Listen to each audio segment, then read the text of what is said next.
Oh, Rabbi, 1 second. It's I don't already know too if late. It's okay. already done. We are live already, Esther. So, Okay.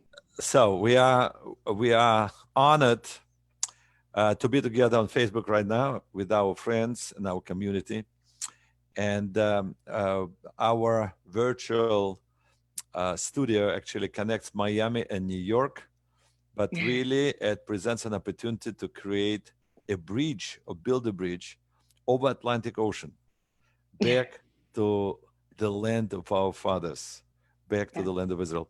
So we are all honored to hear you, Esther, who were and are, in a way, the face of our community, the voice of our community. For many years, you were inspiring rages and was spokesman for our organization. So everybody knows you, everybody loves you and respects you. So for us, it was really shocking news. We're all stunned by your announcement that you will make yourself in a moment. So welcome, Esther. Thank Today, you, so Rabbi we Kanchik. and I do want to say that we know you years back as Esther Lamm, and today we know you as Esther Kanchik. So we welcome you. Thank you, Rabbi. Thank you so much. It's really an honor to be here. You really gave me a wow, what an introduction. I feel like, part of that introduction, I have to tie in the story of how you were one of my first teachers. I think that's very important for the audience to know. And we're making like literally full circle. You, Rabbi, you told the story before, I'll say it now. When I was in your class, I had my little T-Mobile sidekick and I would take notes, but a lot of people would text, no judgment. So, and I felt like you would look my way, but you never said anything. And you were so nice. You always smiled and you always said such nice things to me. So I was like, I have to let him know I'm not texting, I'm taking notes. And you really inspired me in the beginning of my journey. You were one of my first teachers and mentors. So it's a I pleasure would, to I be would, here. I would, Esther, mention. Not only you said I'm taking notes. You remember why did you take notes? To send to my father. Yes, and I said, Yeah. "Who's your father?" And what happened? And then I explained to you my father who he was. I said Zev Lamm, Vladimir Lamm, and you said, "Wow." And I told you his story, and you said, "I must have your dad over for Shabbat." And you And we got, came, and we and you came, came, and you and you, came. and you told him that I have atomic energy that we're going to channel. In the right direction. That's what I'm actually doing right now because Israel is the right direction. It But is. I do want to mention that what your father said then really left a tremendous impression on me. I realized where this atomic energy is coming from because your father was standing up for the Jewish people and immigration and right for Jewish people to leave Soviet Union even then.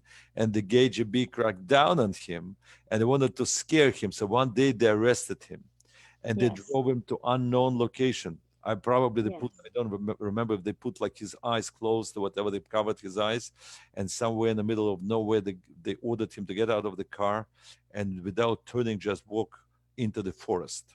Yes. And it was the way that KGB executed people. And he thought that is a quiet execution. They just want to remove or you know to how to say remove from the face of the world one of the the opponents. And when he was walking into the forest, he thought it's the end of life. He thought it's the end of life. Pretty much. And he And he continued. heard the shot, like I guess the rifle or whatever, not the rifle, but He like did. the. Well, Oh, he was you well, right. like they as if they about to shoot. You mean, yeah? They're about to, they're like, like I the whatever. moment, yes. And that's where he said like his hair turned white from that moment. Not all white, but that's when he got his gray hairs. And then they Um, just disappeared and left him. he not what he continued walking, and he turned around. They were not there. They were not there. It Yeah. was a friendly reminder from the guards of law and order in the Soviet Union. Yes. Your Yes. mafia. That was a Unfortunately. mafia then. That was the evil that we as a nation were fighting then. And I feel like Uh, we're always fighting some kind of opposing force, which coincidentally that force actually is what wakes us up. Yes, So yes. Unfortunately, and sometimes unfortunately. So right. we promised to actually answer a question that I wanted Yes. to remind. The question was, why am I leaving to Israel now? Why now? Okay. Wow, it's such a loaded question. So, I'll start with the fact that I absolutely love the land of Israel with all its, I'll just, disclaimer. I know all the bureaucratic issues. I'm aware of them. I lived there, I studied, and even though I didn't live there like as, a citizen, I was a student. I have enough family, I have enough friends. I spent enough time in different Israeli families. I think, my exposure in Kiruv also really, brought me to, I would say, like the four corners, how they say four corners of the earth, like every type of Jew I would, imagine is out there almost. Like I spent the Shabbats with. And so I'm fully versed with the issues and the problems and all that stuff. And nevertheless, this is our land. It's really like Rabbi started, it's the land of milk and honey. Ideologically, I've always believed, since my first time in Israel, which was in 2006 on Rabbi Katzin's trip with Ezra, I fell in love. And when I say I fell in love, it's literally, it was like I was in a place that I felt whole in a way that I never felt before. And it's like that dream you have, like you're in this, like at least I had, like I'm in this like utopian place. I've always been searching for it. And boom, here it is. And it is Israel. And so, ever since 2006, to be honest, I wanted to move. And actually, funny enough, Rabbi Tokarski, Mordecai Tokarski, who's also one of my teachers and someone I worked with at Rage, when I joined Rage, Share Muna, then as a student, not as a professional, um, I expressed to him, my desire to move because I was literally in a depression. I remember my mom telling me, like, you can't be like this, life goes on. Like, she really thought I was going to pack up and go because I just literally was not happy. I felt like, it's like I don't know, you find your lotto ticket or something and you have access to all the treasures in the world, and then all of a sudden you're removed from them, but you know what those treasures are like, so that's what I felt. And maybe it was a little, naive in the beginning because again, that was my first time in Israel, and even though I traveled and whatnot, I still didn't understand the nuances as I did my many next trips to, to the Holy Land. So Rabbi Tokarski told me, don't move. He said, you're just making tshuva, everyone's a shliach. I believe everyone's like a messenger from God. And it wasn't my time to move, I guess. But this desire is what I want to emphasize. This desire and idea of moving has been with me really ever since that first time. That's when my love affair with Israel began. And throughout my journey of, I didn't grow up Orthodox. We were pretty traditional. I mean, like most Russian Jewish families, like we did Passover, whatever. But in within my journey, as I, grew as a woman, as a human being, as a Jew, my professional growth, I went from Rage to UJ Federation, where I worked with Lily Weinberg, who's also one of my mentors, who I'm going to see after our interview, which I'm excited about. And and then I went back to Rage. Like throughout this time, it never seemed like the perfect time because I was developing my career, and then I was looking to get married, and I always said I'm going to get married. I want to move. So now, fast forward, thank God, me and my husband have been married for almost 6 years with two beautiful boys. And we talked about it. We talked about it. We said 5-year plan, and then we both turned the tender age of 40. I never reveal my age, but you know what? I feel like it has a lot of significance with why I'm moving, because 40, Rabbi, you could probably elaborate on that. Like 40 is a very significant number.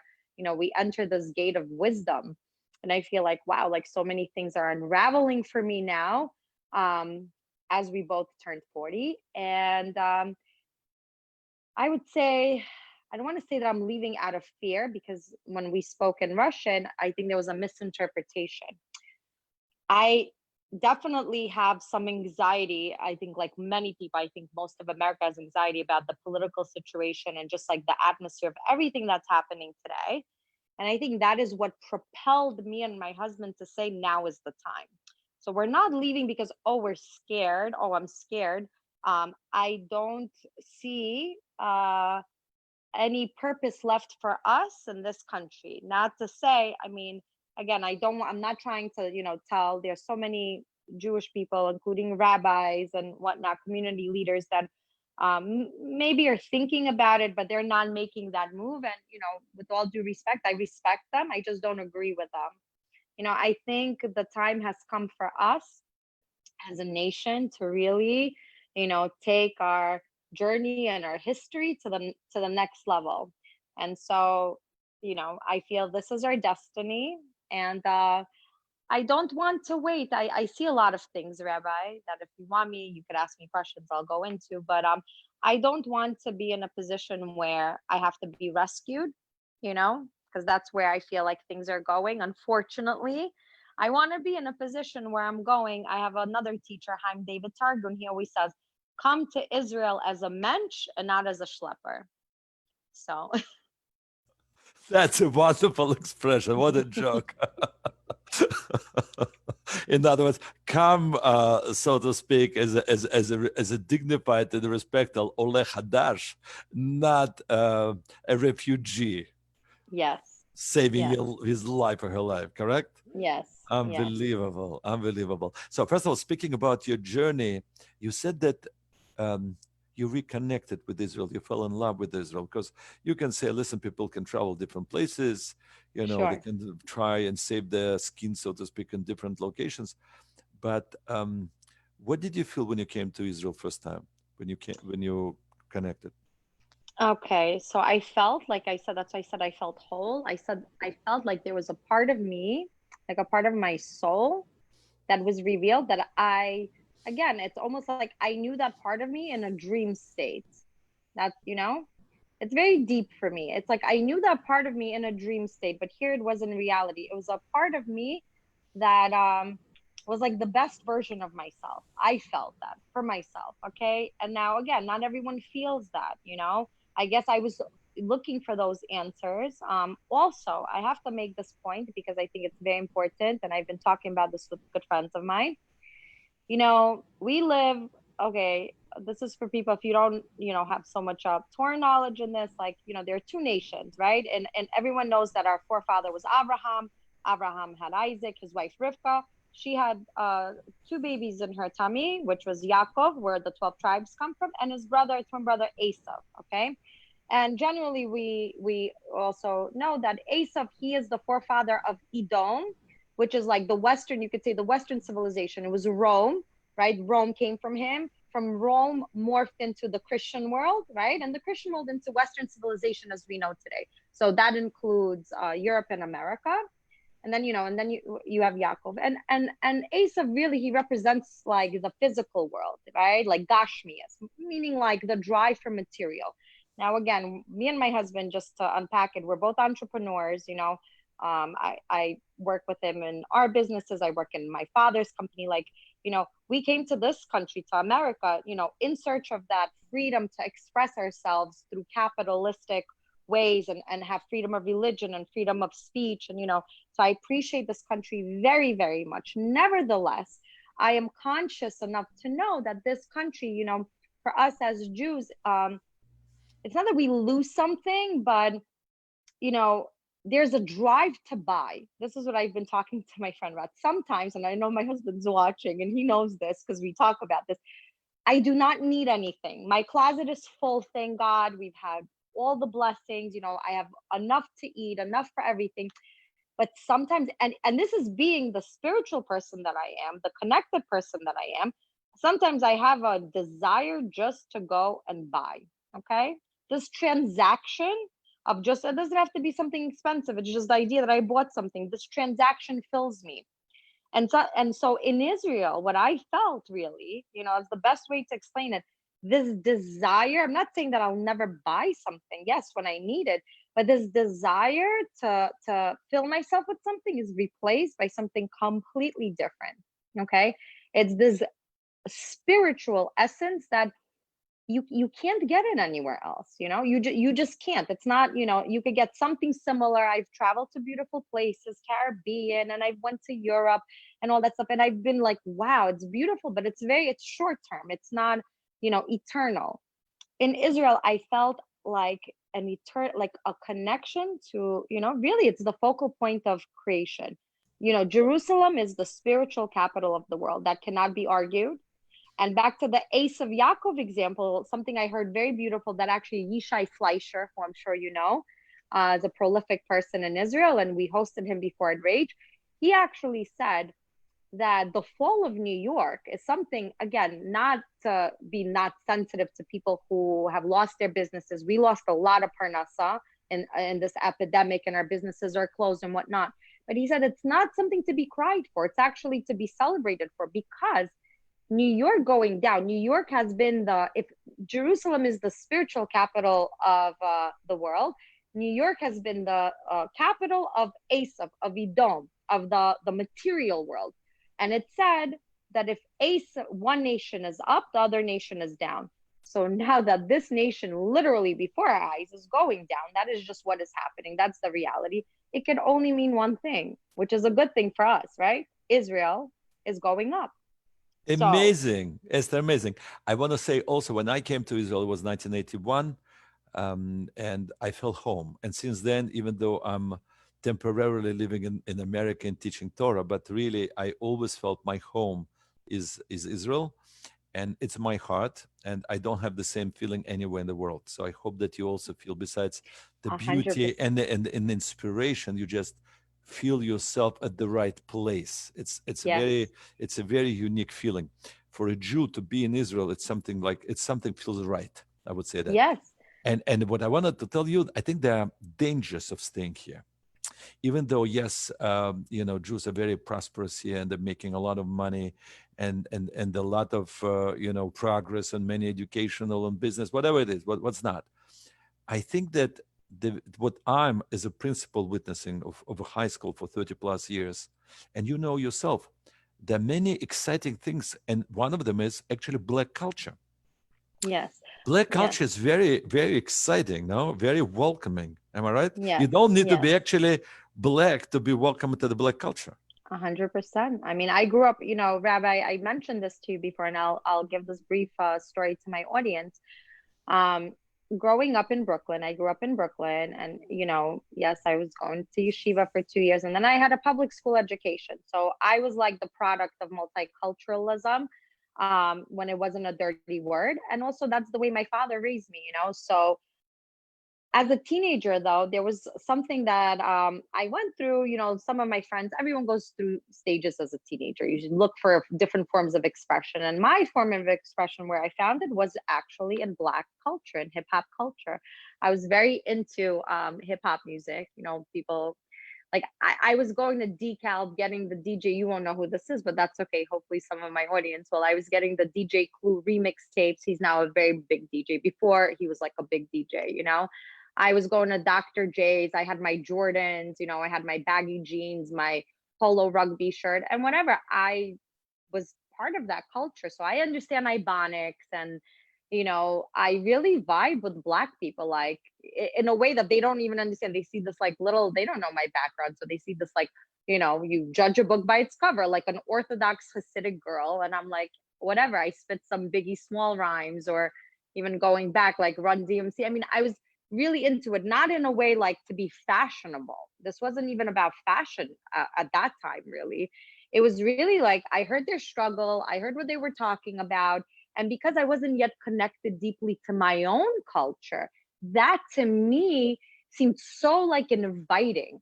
I could be, loud and expressive, and all these things without being judged, or without someone saying like, what's wrong with you? Why are you acting out? And it was very inviting for me. So seeing what's happening today, it actually makes me very sad, because you know, I see this narrative being politicized.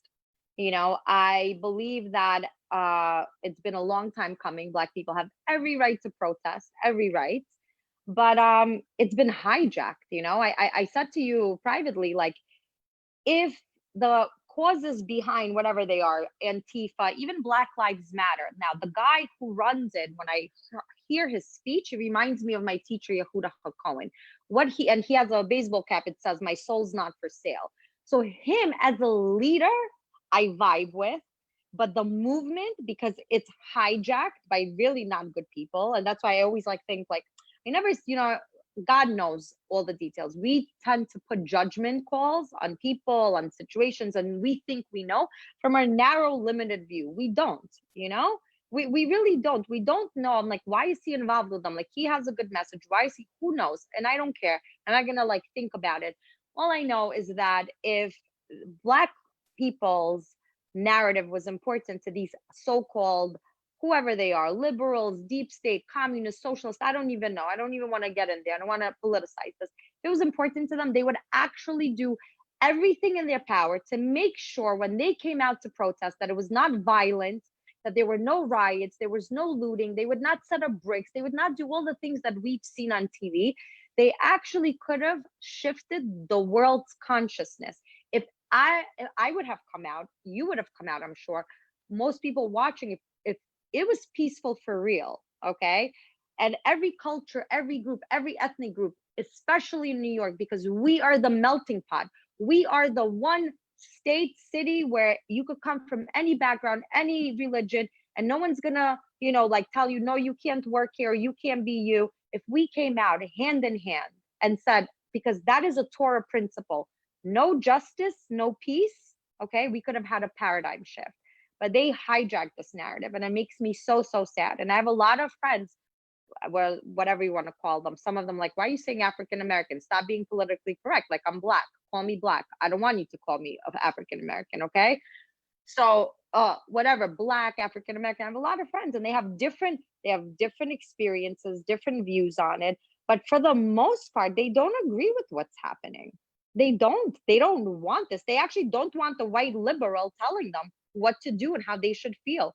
Malcolm X said something so beautiful, and I shared this a few weeks ago in my post. He said, the white man, right, is not the danger to us. It is the white liberal. Now, fast forward, you have some Black Lives Matter people, right, which I showed you that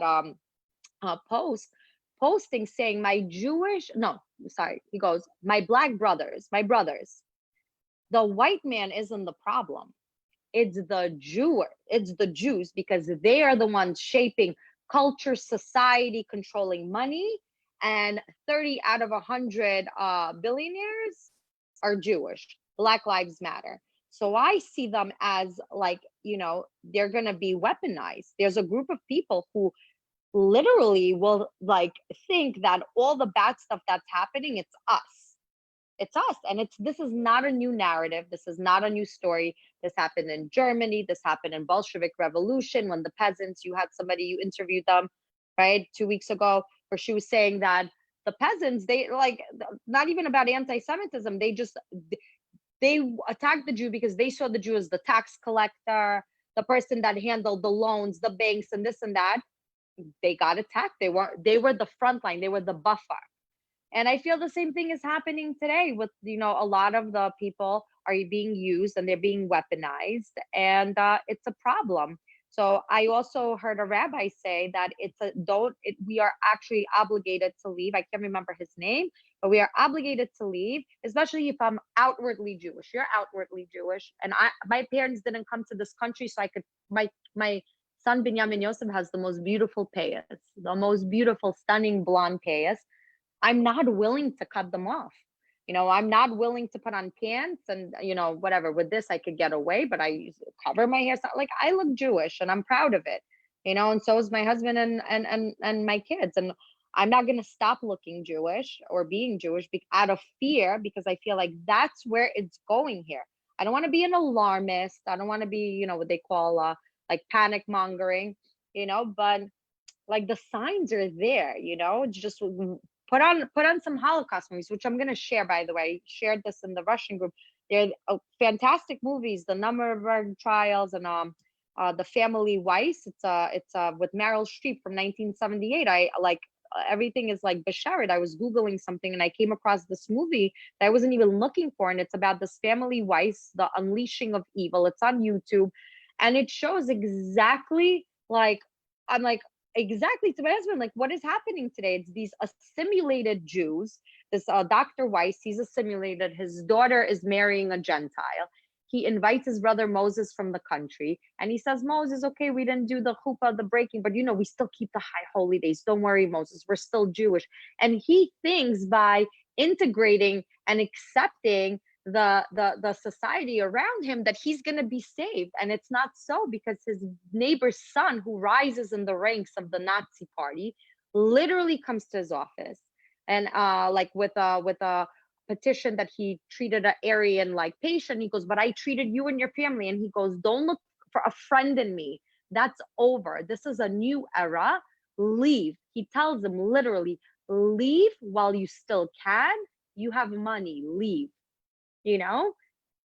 And again, I don't want this to be, I want this to be a happy, listen, let's go out of happy reasons, out of ideological reasons. But for those people that don't see that, and for them, maybe the fact of unveiling this, what's happening, that it will is, again, I can't say, I don't know, but it could get very ugly very fast. Okay. And so at least under that, if it's going to be fear that's going to bring somebody to Israel, okay. Like, that's my opinion, even though ideologically we should go. But, a lot of people, even in the previous, issues that we were having in the world with Spanish expulsion, Bolsheviks, Germany, a lot of people, they left out of fear, right? They left out of fear, but they didn't have the Holy Land. We have the Holy Land, Esther, so not only what you're saying is beautiful, but also you reminded us that when we are forgetting who we are, then there are those who, history teaches us that lesson repeats itself again and again. And it happened in Germany with this beautiful movie, and it happened to us why we left the Soviet Union. And sure. it may happen right now as well. It may actually is happening right now. We already kind of reminded, and you say, don't wait. You can do it now peacefully. But I wanted to mention, Esther, that even though it is dangerous, maybe, in case if this escalates, I think the greatest danger is a bit different. And I kind of alluded to that before. I remember that a teacher who was in charge of the Russian bilingual or program in Shipset Bay High. Did you hear about Shipset Bay High? You know what it is? I know, Shipset Bay I've High heard. School. You heard about the school. Of It's a course. pretty tough school. Top school. My cousin Robert went there. Yes, I know the Okay, whole story. okay. So there were quite few shootings in the walls of the high school. Okay, the Yes, murders very took place scary. in this school.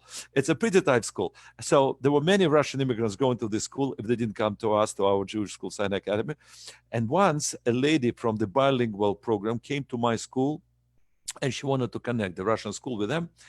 And she said, you know what we're witnessing is that so many Russian immigrants, I mean, their children, hit the rock bottom, really hit the rock bottom. They sink to like the lowest of the gangs. And I asked her why. The parents, often intelligent, educated people. And she said, Sure. they're lacking their identity. Because, and I remember this, she said, because they're not Russians, they are not Americans, and they're not Jewish. Jews. They're not. They 100%. don't know who they are, Of and course. therefore they sink into the depth of the streets. That's what A hundred they percent. hit the rock bottom. So in a way, for us, of course, it's very bad to be a victim of the looter, but even more dangerous to become the looter yourself. And Right. our children and the community here, unless they feel who they are, identify themselves with the Jewish community, they can simply fade away into these rioters, whoever they Right. are. There's white trash, as you know, and Of you, course. you can do whatever it is. But Rabbi, So yeah. how do we offer them a sense of rediscovering who you are, even though maybe they're not ready yet to follow your lead and move to Israel? Well, I would have to say, well, you have a great organization called Rage, right? Russian American Jewish Experience. I mean, Rage, when I worked at UJA and we did this Pew study, and the research came out that, like, there were so many young leaders in all of the Jewish world, from Kajeko to the JCCs. Like, they were involved. Why? Because they went through Rage. Rage was a big door opener. Thousands and thousands of probably now tens of thousands, right, since its inception. And it's really, that's the big question, right? Like, how do we preserve our identity while being outside of Israel, Right. I mean wider than Rage, because Rage is one of the many organizations. I'm honored that you mentioned that organization. It was Ezra. Ezra, unfortunately, not functioning now. Of We really course, need to. Ezra We really need. Well, Ezra doesn't exist currently, so we exists really anymore. need to move Right, forward with the birthright program, which we do, right, and many right. other things. But I'm talking about an individual. An individual can be high school student, that can be college student, that can be a person who doesn't belong already to Rage because he's over 30. So How do we connect? what I do mean, you, like, what do you, what can you tell them and say, even though you're not moving to Israel, how can you celebrate your Jewishness and your heritage, even though you are look, in America? right. So, look, I would say we live in an age of information. Okay. You could I order new books. And, like, again, I look at myself, I'm always growing. My husband's like, more books, more books, more books. I'm always educating myself. I'm always looking stuff up. We live in a time of, you could Google anything. You could order any book you really want, you don't even have to go into a Judaica or bookstore. It's really knowing your history. And for people who don't love to read, look up movies. Netflix has so many great movies. Look up, like, Holocaust movies. Look up just anything, like Google Jewish movies.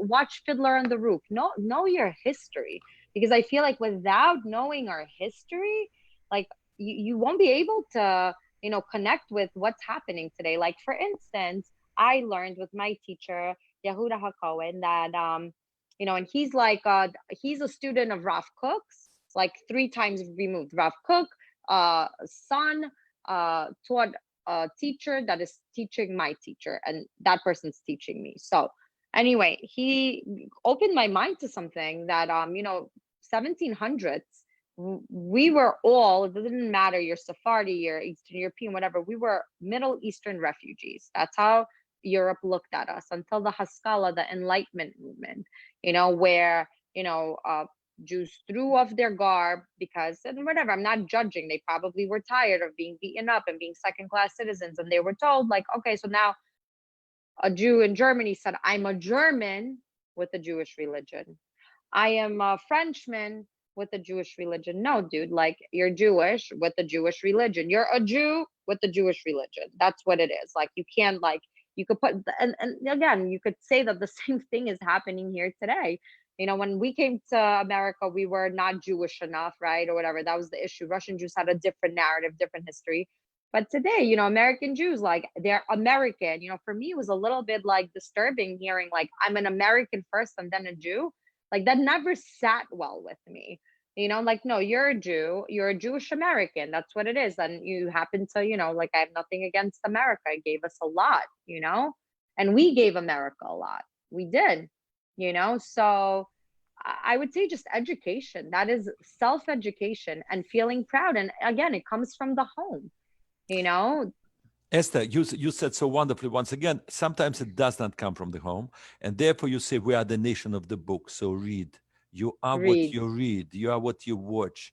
You are what you Google, right? You Yeah, are what your friends exactly. are. So basically, get a good friend, get a good book. I think that's what you're talking Get about. a good teacher. Yeah, Get a good exactly. teacher. 100%. If A you don't hundred, have that at home, we should have that search at for it. home. Search for it. Search for it. And maybe it's Exactly. first very important step. And now at the final, I would say, stage of our very, very important conversation, I wanted to ask you maybe to reveal some secrets. And Okay. I'm leaving this like a candy, like a dessert. I would love to know, and of course you don't have to reveal all the secrets. Okay. Where are you going? Are you going? Okay. Are you going just with So, your family or maybe some friends? Uh, so we coming have as a some group? friends. Are you coming as a group? Maybe some people also. One of the biggest, the reason I'm asking you, one of the biggest obstacles for people to coming back home to Israel is that they have friends here, they have family here, they have a comfort of community. Of course. Going somewhere to unknown Of course. country, to unknown people, creating new relationships, it's like a new kid walking into a new Of place. course. Of Scary, course. scary. Scary. So where, what, how are you doing it? Okay, so first of all, I just want to address the part of like if anyone thinks that I'm not like nervous, of course I'm nervous. Like I have like more of I'm not so nervous when I think when I'll get to Israel. I have more anxiety about getting all the steps done now because it's so much, it's overwhelming. And I have two kids and we have businesses and all that stuff. So I would say if anyone's interested, message me, I know different groups and different people. You have no idea, Rabbi, by the way, and I'll answer all those questions, but I think I need to say this how many people right now in communities in Israel are literally taking their time to do Zoom calls with people like myself who are, you don't know where you're going. Even me, who knows Israel pretty well, I was like, where am I going to live? Like, I love Jerusalem, but it's not really for me with two little kids. So there is a group of us, okay? There's about 5 families. Out of those 5 families, myself and another family, I'm not going to name them because I'm not sure if they want people to know or not, but she's actually my anchor, the wife, my good friend. And we found a beautiful place, Pardes Hana, which works for us. It's considered a moshav, but it's like big like a city. It's in the north. They're very, very like conscientious community, very much into Rav Cook type of Torah. And, they're plant based and whatever it is, it works for us. My husband could walk in shorts and flip flops. No one's, it's like whatever. It's not, I'm not against black hat. I love all Jews, all colors, all spectrum, like the rainbow, but in a positive way. Okay. So my point is that, for me, this is what worked is to go with the group. There's a group of us that were like, okay, like we want to leave and like, let's find resources. One of my good friends and life coaches, Deborah Sisso, she's part of there's actually, believe it or not, Rabbi, I feel like this is the beginnings of like how the underground was happening with Has Shalom, the Holocaust, but the point is there. They were setting up like different communication and ways for people to leave and whatnot. So Deborah is part of this group that they're doing that. They're making videos. People get inspired. Someone messages her, and then she directs them to a group, to a WhatsApp group. So there's a lot of resources right now. Besides the fact that there's Nefesh Benefesh and they give you a lot of information, there are literally right now they're processing about 60,000 applications. Think about that. Now it could be a drop in the bucket when you say, "Oh, there's 5.5 million Jews in the world in America," right? That's like 1%. But the fact that 2-3,000 people normally go to Israel per year, making Aliyah, now they're processing 60,000. And by the way, I don't know if we talked about this. 45 or 50,000 Israelis have returned since COVID started. Guys, like that is definitely like a light bulb going off, like what is going on, right? Where if they had 60 or 80, 100 families a year returning, as Israelis returning to Israel was a success rate. 45,000, that's from Sakhnut. I got that number from Sakhnut. I was on a Zoom call. So if anyone needs resources, message me. I will try my best to connect you to the right people. I have a realtor. She does real estate for the entire, Israel. I'm not like buying. We're not buying right now because we want to move. And again, my husband's going to be going back and forth because everyone has their personal stuff. You know what I'm saying? So we're going to go to this community. We're going to check it out. We're going to see how is it to live there. And then you don't have to have all the questions answered. And, yeah, we're going to have challenges, but I'd rather have those challenges in Israel. Like, you know what I'm saying? I feel like we're in a hamster wheel in America. Really. That's really what it is. And I have to bring one more thing, whatever. It's a Torah thing. I feel it's important to say. I read it recently. It's a Chazal. So the Chazal goes like this again about Esav and Yaakov. When we forget ideologically why we are Jews, why we are here, what are we meant to do, okay? And we're chasing just the dollar, okay? And listen, I'm not saying like I'm guilty of it also, like, I'm doing the same thing. I'm not being hypocritical or critical of anybody. I'm saying things as they are. Like I'm sharing my, personal evolution in this outlook. So Hazal says, for that person, they're gonna, if we forego our reasons of why we're a Jew and why we need to move to Eretz Israel, Esav is gonna take that money, whatever wealth from us anyway. Okay, because today you have it, tomorrow you don't. And people think, oh, why don't you know? No, everything is connected. There's Hashem, God. He is righteous and he's merciful, but he's also, a God of exact judgment. That's why we have the concept mida keneged mida, measure for measure. So when we do certain things, they come back to us. And I'm not trying to give rebuke to anybody or whatever. I'm just trying to open people's minds. Even if I heard another teacher of mine, Haim David Eric Targon, he said, even if you start even a paradigm shift in your mind and you start getting ready for the preparation of moving to Israel, you start getting, even if it might take you another 2 years, 5 years, hopefully not. But as long as you start making steps, that's already progress. So it's unbelievable. I want to thank you so much, Esther, for encouraging and inspiring all of us, and first of all, including myself, I hope so. to make steps and practical steps.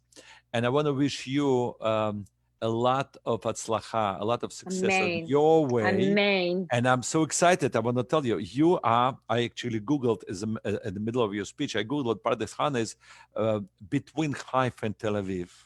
So a little bit north part of Tel Aviv, yes. It's not far from the sea, am I right? It's not far from the sea. That's for my husband. He needs to be close to the sea. It's like Odessa, right? Like Odessa, Mama, right? But it's an amazing place. And it's amazing. In Moshav, which is a country place. And I think what is unique that you're moving together with other 5 families. I mean, 5 families moving together. You're moving as a group. Right. Well, two of us from that are going to this specific place. I just want to correct that. But I wish, Rabbi, my goal, and we could talk about that offline, is that I would love to get our people to move together somewhere, because we could we'll be the movers and shakers, guys. So I want to mention, Esther, that I'm going to be speaking today, at 3 p.m. here in New York, with the community from Haifa, with the Russian Jewish community. Believe it or not, one of them, Nathan Leifer, a rager who moved to Jerusalem, and now he lives in Haifa and works in high tech. And there's another person from Scotland, also Russian Jew from St. Petersburg. So we're going to be speaking to people that actually want to welcome us as a community. I'm sure in Haifa, in Yerushalayim, and elsewhere. I think that it's very healthy idea that if people are connecting with you, they will more likely to move together to a welcoming place. So let's take an initiative and say, we want to create perhaps a menu of welcoming places in Israel, correct? And we want to encourage people to do it together as you do. Am I right? Yes, 100%. So not only we encouraging them to make steps, but we want to make a step as well and actually encourage Aliyah. And I'll be very happy to support this in any possible way. Okay, from my side, as an organization, as RAGE, Russian American Jewish Experience, right? I think maybe we should open a page, or maybe we should open a support group. Let's talk about it. Let's talk about it. Let's do some practical. And by the way, we need to find people to find jobs and businesses. And another thing, how can you have a business here and live in Israel? Is that a possibility? So we're doing that. Yes. So I'm actually in the process, and Mark Gold's wife, Sasha Gold, said I should document my journey. And once I have more clarity, because we're still in the paperwork process, right? So I will share, because we are moving some of our businesses, and we found grants. They're not huge. Some are 15,000, some are 4,000. Because if you're actually moving your business, so yes, you get help from Safnut, you get X amount based on your family structure. But if you're moving a business, you get all kinds of tax breaks. Yes. So, and listen, guys, I have to put this out here, because maybe there's people sitting and listening and thinking I've been to Israel, or I have family in Israel, and the bureaucracy there is terrible and all that stuff. I have 2 things to say to that.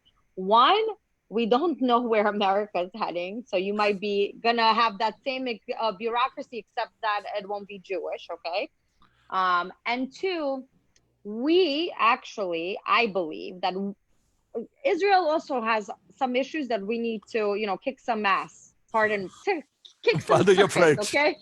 Okay, I'm sorry, I'm my dad's daughter. I have this fighting spirit in me. And I believe that we as Americanized Jews would no, this does not work, and this is not how it's gonna work. we will, if we go there en masse, we will shake things up. We will actually help create a new dimension, a new paradigm shift in Israel. Hopefully, we're Okay? gonna beat the socialism or communism out of them. You mean because Yes.